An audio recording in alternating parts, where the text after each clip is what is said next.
Yeah. Okay. Okay. Welcome to our safe place to stay, our genuine stories. Annette, Sister Annette, pronounce it for us again. Would you be so kind?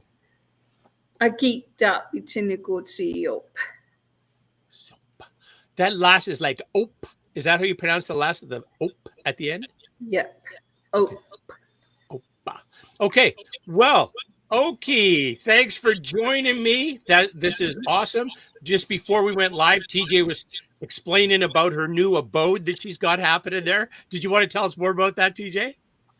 Well, if you like small spaces, this is a 4-foot crawl space that is under the living room. And it is where I have privacy.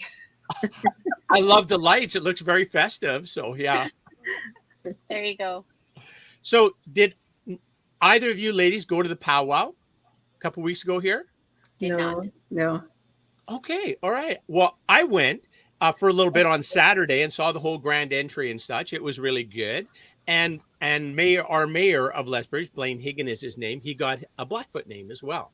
Oh, okay. And I can't say I could remember how to pronounce it, but it was like kind man or kind something. It was along those lines. I think a very appropriate name. I think he's a very a kind man. So Good. Good. yeah, yes. Can I, when you do go to the powwow, or when you have gone to it, it doesn't seem like there's a lot of like cheering from one. I didn't understand the categories of the dancers. Do you know what the categories of the dancers are? Do you know how that works? Hmm. Somewhat, yes. Yeah. If you don't mind explaining it, I'd love to hear it. Well, I'm not much of a powwow person. I don't participate too much in powwow, is what I'm saying. I will go watch. So, um, I'm not familiar with all of the categories. I I'm I not. could give it a whirl. It's again, I've been to many. I do own traditional regalia to be a traditional dancer. However, it's not something that I have participated in regularly. I've brought my grandmother's buckskin outfit to life a couple of times, but and I have been initiated into the powwow trail, but it's not something that has become a big part of my life as of yet. So in the women's category, Wait, um, DJ, just let me. When you say initiated in the powwow trail, like you got to sort of take a course or be invited to participate. Is that kind of how it works? well, there's elders that actually kind of bless you and bring you into that community um, to, as a part of. And for me, when I went through that with my kids, actually, my kids danced when they were quite little. Um, and both of my girls gave their hand at hoop dancing for a number of years before they before they went on to specialize in other kinds of sports and activities. So I went through that process with them, and it was a beautiful ceremony.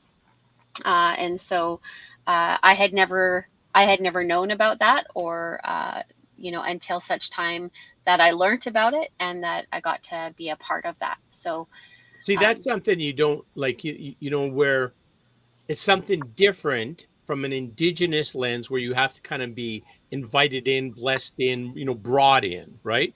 From a white lens, you pay the registration fee and you're in. You know what I'm saying? It's not it's different, right? And yeah, and it's a way of life, right? So yeah, it's a yeah. I'm not criticizing. I'm just saying that's it's quite a different approach that you have to have the kind of be brought in or invited. So I interrupted you, but no, I that's all good. about the invitation to the powwow trail there. So now go ahead and you're like I know I think I heard there was a prairie chicken type dance Okay, category and so there's usually so first of all, it's usually categorized by age to start. So you usually have your tiny tot, your junior, your senior, and then your golden. And your golden are your over 60.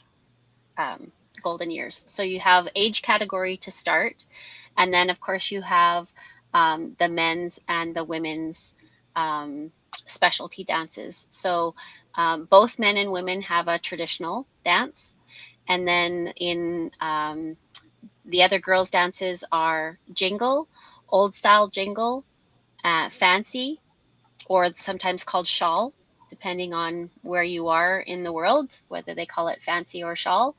Um, and then traditional. And then in the men's, you have traditional, chicken, grass, and I'm missing one.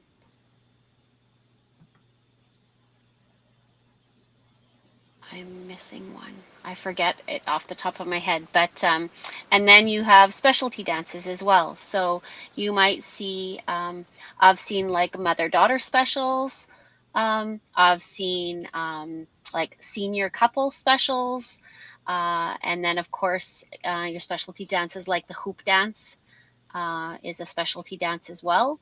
And there's probably many others depending on your region or where you're from, those sorts of things. So what I've shared with you is really, really basic. Mm-hmm. Yeah, well, it's more than I knew, so thank you for that. I just learned a lot. Thank you. Yeah, I was talking to one of the performers, big guy, and man, like he came back off after doing the dancing, and when you're watching them, they're like spinning and jumping, like it's very athletic, like it's quite a performance, right? It's a lot of athleticism to do that, right?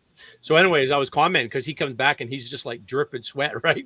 And we had a nice little chat, but obviously he was a very, pretty fit guy. He was a big man. He's like probably 6'4", 6'5".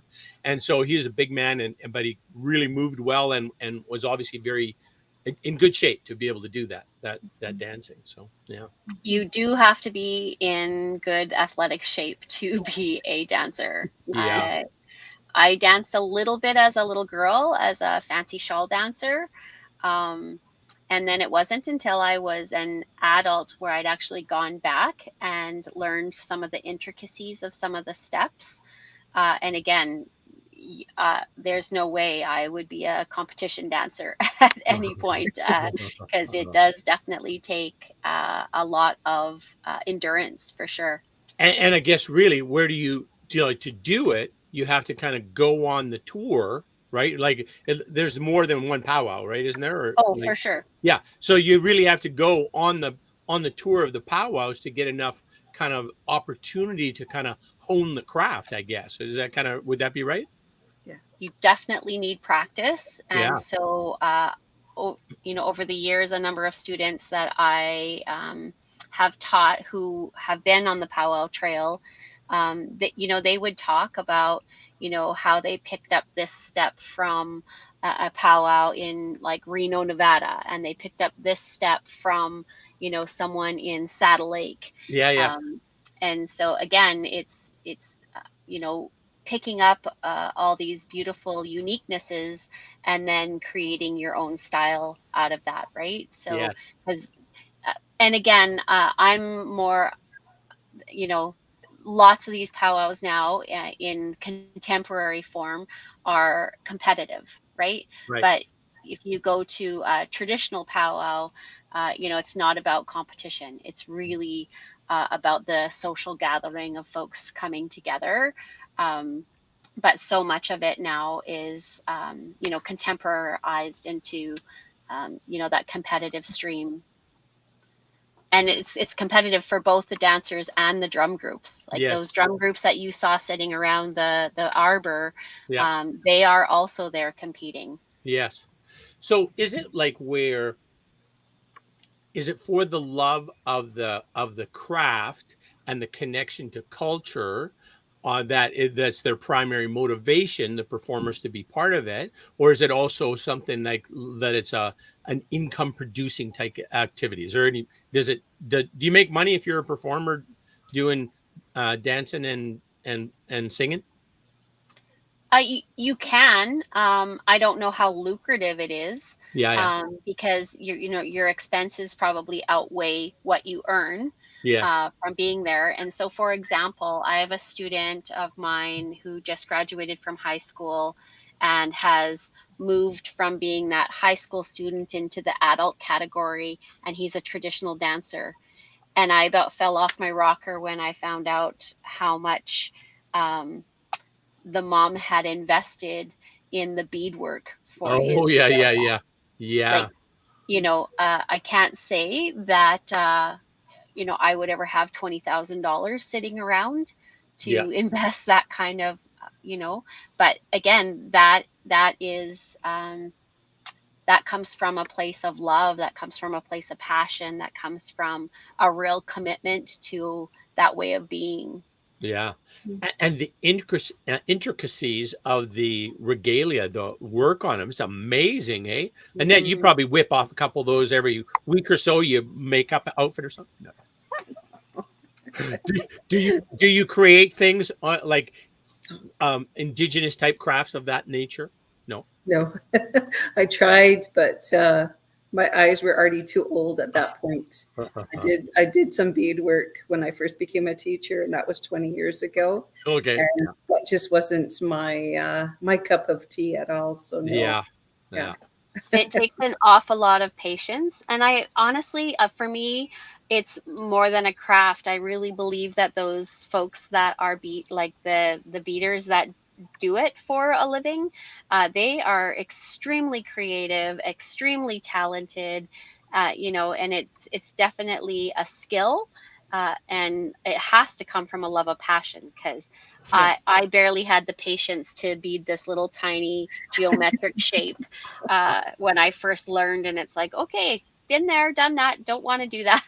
I feel your pain, TJ. My wife Carola and I took it was online at that time through the library. Marilyn Contois at the library was teaching a beading thing, right? So you pick up your little kid at the library, go home, and so we're all ready, and like these little tiny pieces. I couldn't find the holes. It was just like, oh my goodness. I tried for like an hour, poked myself 15 times. Okay, I'm done. Yeah. I'm out. So.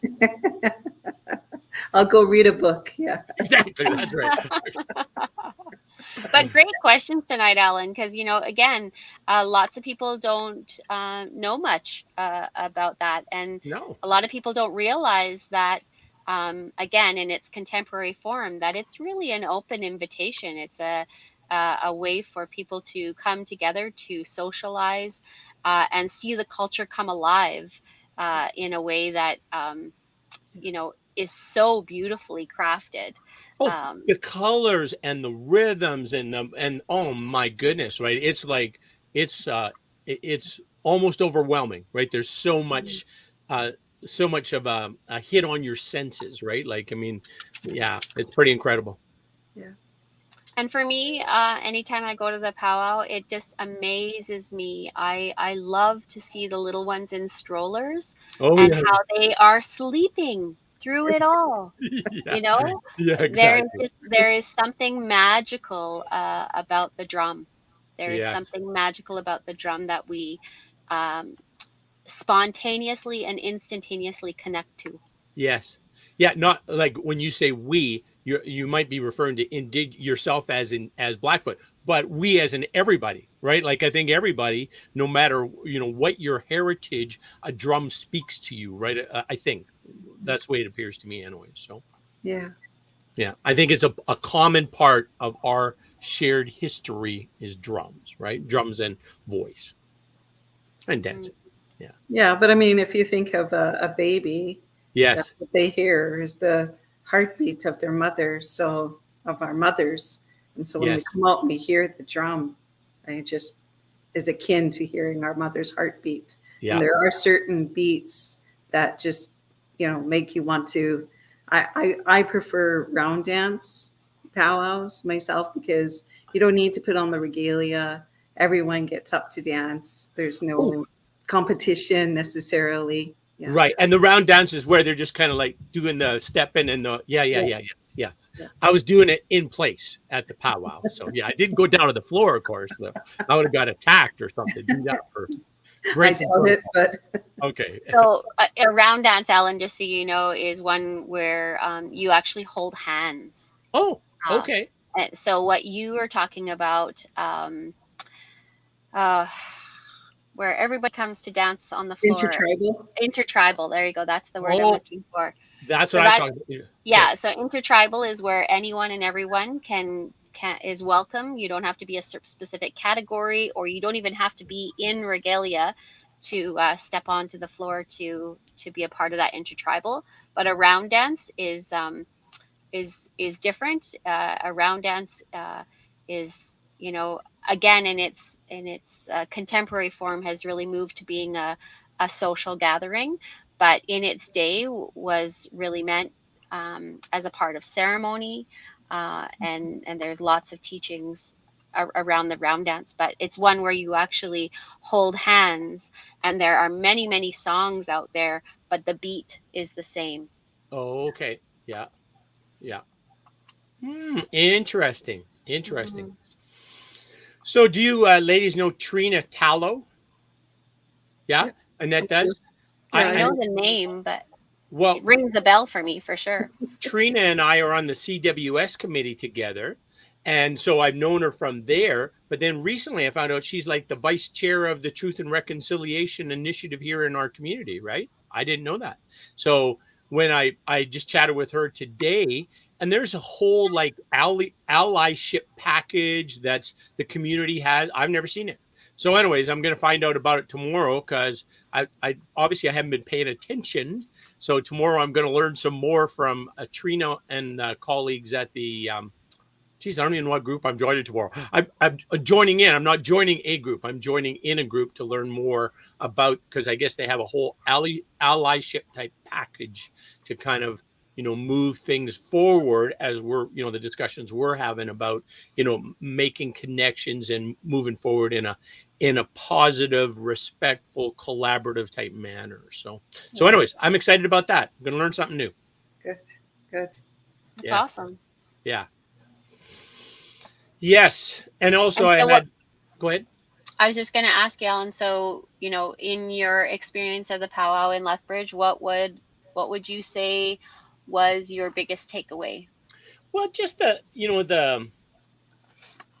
it's just something kind of awe-inspiring to just kind of the whole grand entry part, right? When everybody's in there and there's all the movement and colors and rhythms and sounds, and that's just a pretty incredible event. So that to me, it was fun. We wandered around and chatted with the vendors and that kind of thing, and that was good too. So yeah, but yeah, the kind of the magnificence of all of the senses that it incorporates with that those performances. Yeah, it's pretty amazing, I thought. And did Yes. you did you So get to just eat some to, good food? What's that? Did you get to eat some good food? I did not. No. Yeah. No. I'm Yeah. going to piggyback off of TJ's question there. And if you're looking at letting other people know who might not know about powwow, what would you say to them about inviting them or encouraging them to attend? Why would someone attend who doesn't go to powwow and is not from an Indigenous community? Yeah, that's a good question. That's a good question. I mean, from my perspective, it's because I'm very curious. I want to learn more, right? And I know the whole, oh my goodness, all of the variations are something that I'll never live long enough. Well, none of us here will live long enough to understand all those variations, I'm sure.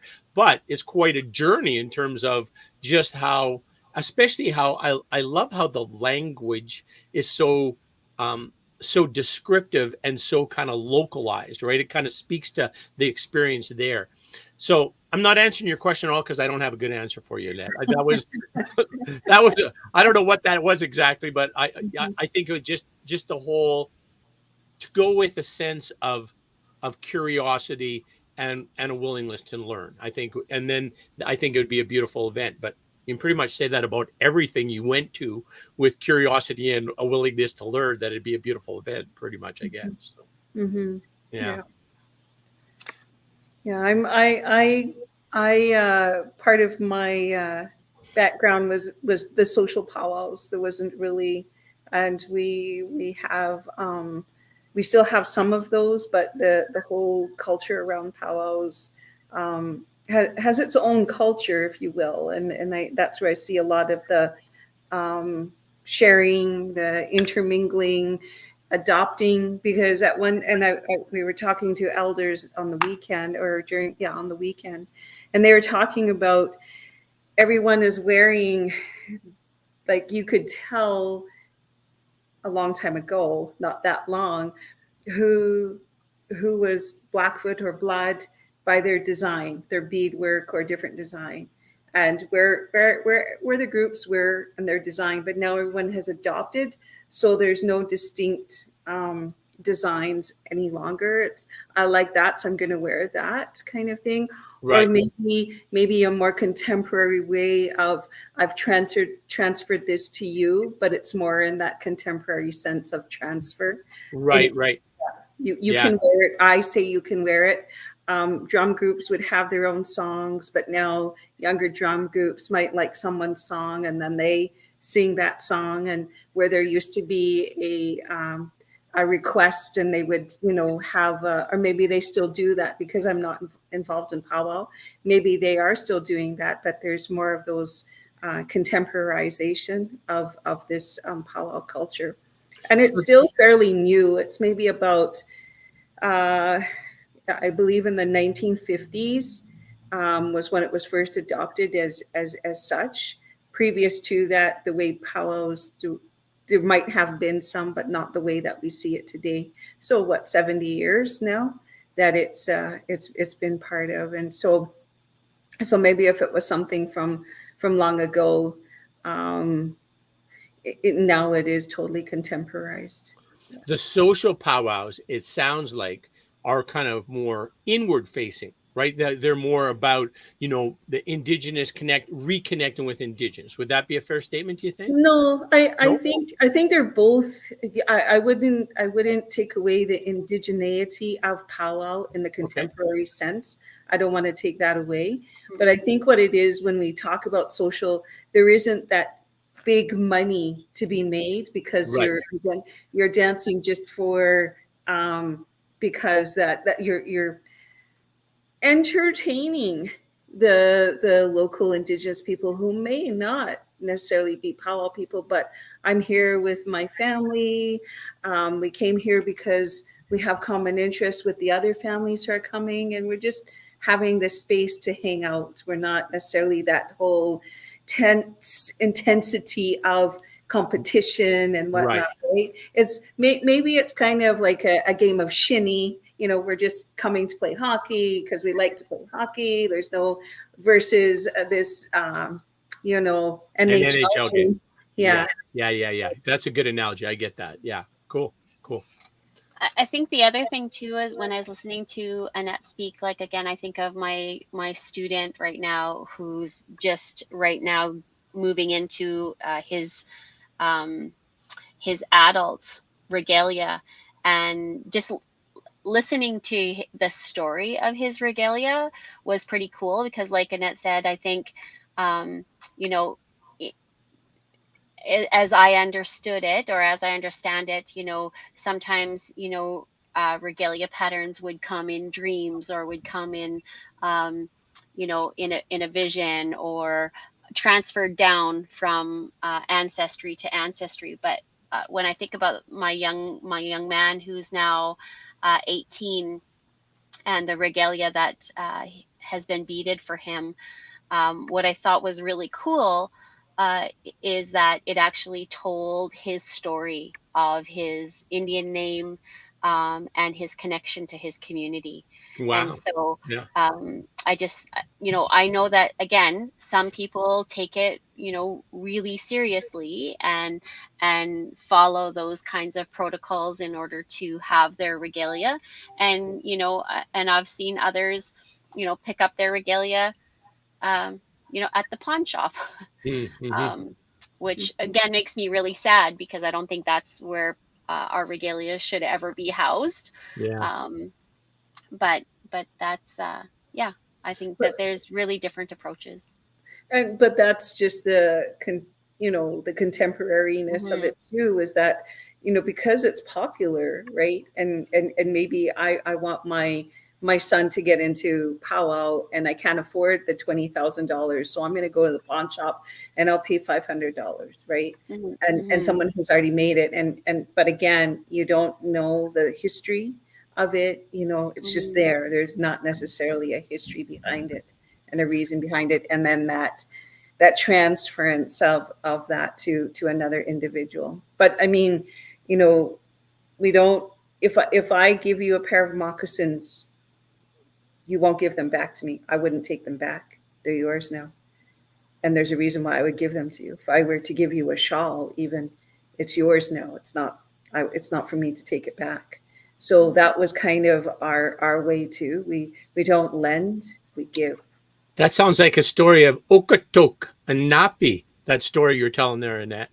Yeah, it's very true, right? That we don't lend things away either. If I give it to you, it's a gift. I give it to you. Yeah.